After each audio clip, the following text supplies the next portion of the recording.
আব্বুজান, আমার আব্বাজান বলেন খোদা তাআলা যাকে সবচেয়ে বেশি ভালোবাসেন তাকে তিনি তার কাছে নিয়ে যান। ও, তুমি জানো খোদা তাআলা তোমার আম্মাকে তার কাছে নিয়ে গেছেন? আমি জানি খোদা তাআলা তাকে বেহেশতে নিয়ে গেছেন, কিন্তু আমি তো তার বিচ্ছেদ সহ্য করতে পারছি না। শান্ত হও বাবা, এই দুরবস্থায় খোদা তাআলা তোমাদের সাহায্য করবেন। খোদা মেহেরবান। হায় কে ফুপু, বেহেশত কি এখানকার থেকে উত্তম? হ্যাঁ বাবা, উত্তম। তুমি তো তোমার বয়সের চাইতেও বেশি বুদ্ধিমান। খোদা তাআলা তোমার সহায় হবেন। এই এত ছোট বয়সে কোনো বাচ্চা এত বোঝে না। তুমি নিশ্চয়ই মহৎ ব্যক্তি হবে। আমি ইউসুফের সুন্দর ও নিষ্পাপ চেহারায় এবং তার সুন্দর বচনভঙ্গিতে একজন মহৎ ব্যক্তির নিশানা দেখতে পাচ্ছি। সে তার সমবয়সীদের চাইতেও অনেক বেশি বুদ্ধি সম্পন্ন।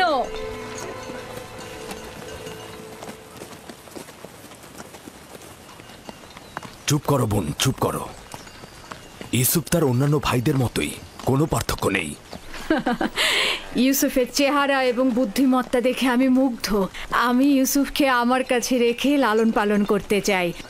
আমি তার মায়ের অভাব পূরণ করব। তোমার কাছে অনুমতি চাইছি।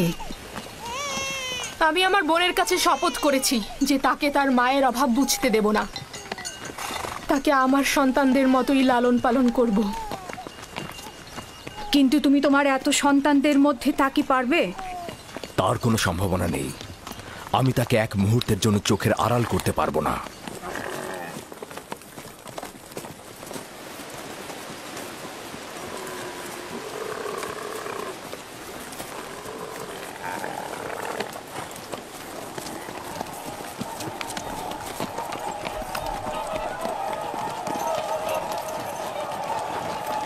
অবশেষে পৌঁছালাম।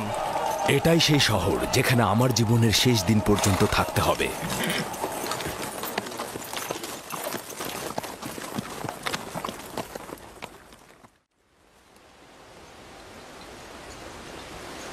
ইয়াকুব নবীর কাফেলা আসছে। সবাই দেখো, ইয়াকুব নবীর কাফেলা আসছে।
খোশ আমদেদ।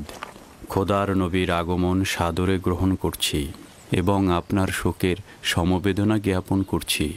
আপনার উপরে যে মুসিবত নেমে এসেছে, খোদা তাআলা আপনাকে ধৈর্য ধারণ করার তৌফিক দান করুক। জীবন ও মৃত্যু তো খোদার হাতে, আমরা তার প্রতি অনুগত থাকব।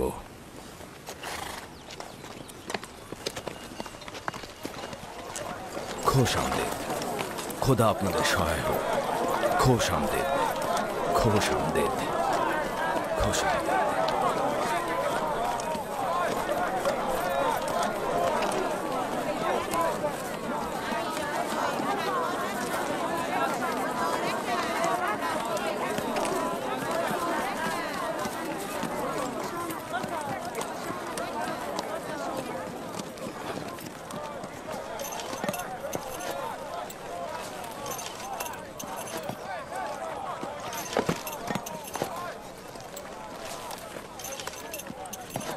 বোন আমার, আমাদের আব্বাজান ইসহাক নবীর কবর কোথায় দেওয়া হয়েছে?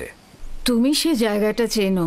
আমাদের দাদা জান হজরত ইব্রাহিম ও তার সহধর্মিনী মাকফিনা আর আমাদের আম্মাজানের কবরও ওখানেই দেওয়া হয়েছে। প্রথমে জিয়ারত, পরে তাদের সাথে নতুন করে প্রতিশ্রুতিবদ্ধ হব। লিয়া, সবাইকে বলো আমরা একসঙ্গে সেখানে যাব। ইয়াহুদা, লাবি, বাসমে, তোমাকে যে আমানতটা রাখতে দিয়েছিলাম সেটা নিয়ে এসো। আমরা আব্বাজানের কবর জিয়ারত করতে যাচ্ছি। জি।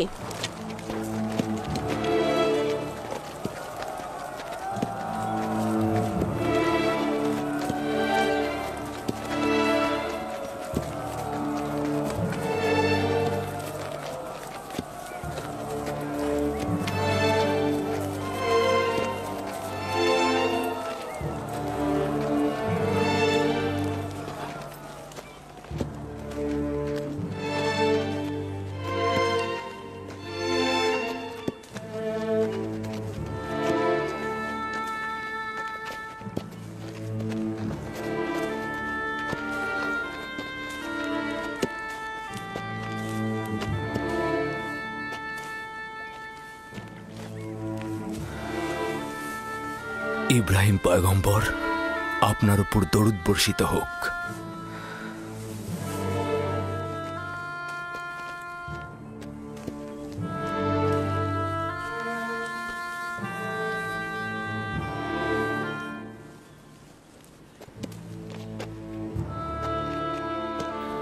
খোদা তাআলা ইসহাক ও ইব্রাহিমের রূহকে শান্তি দান করুক। কেনানের অধিবাসীগণ তাদের ঈমানের হেদায়েতের জন্য তাদের কাছে ঋণী।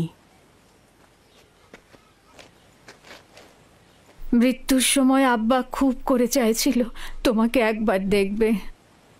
সে তোমাকে তার পরের পয়গম্বর বলেছে। তোমাকে তার ওসিয়তনামায় আব্রিয়ানদের পরবর্তী পথ প্রদর্শক হিসেবে প্রতিশ্রুতি দিয়েছে। তার বিদেহী আত্মার মাগফিরাত কামনা করছি এবং সাহস সঞ্চার করছি। হে খোদা, আপনি আমাদেরকে এই কঠিন ধাপ পার হতে সাহায্য করুন।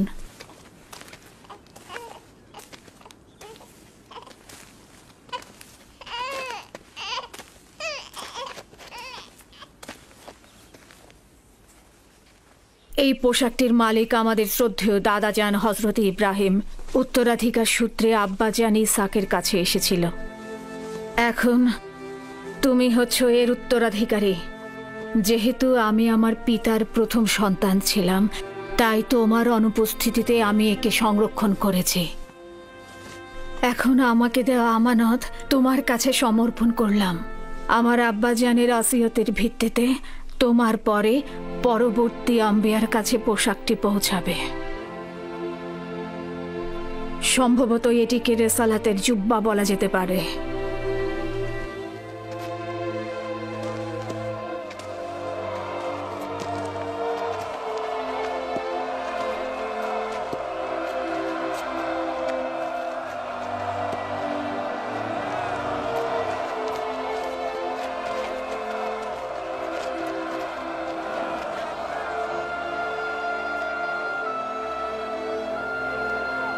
আমিও কেনানের অধিবাসীগণ তোমার কাছে বাইয়াত গ্রহণ করছি আর তোমার রেসালাতকে স্বীকৃতি দিচ্ছি। হজরত ইসহাকের পর তোমাকেই খোদার নবী বলে স্বীকার করছি। মোবারক হোক, মোবারক হোক। মোবারক হোক।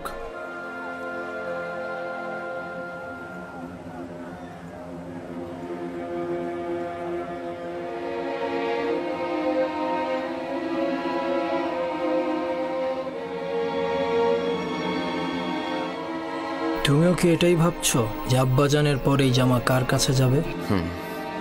সেটা তো ভালোভাবেই বোঝা যায়। যে বেশি শক্তিশালী হবে সেই পাবে। তোমরা ভুল করছো। যার ঈমান বেশি শক্তিশালী হবে সেই এটা পাবে।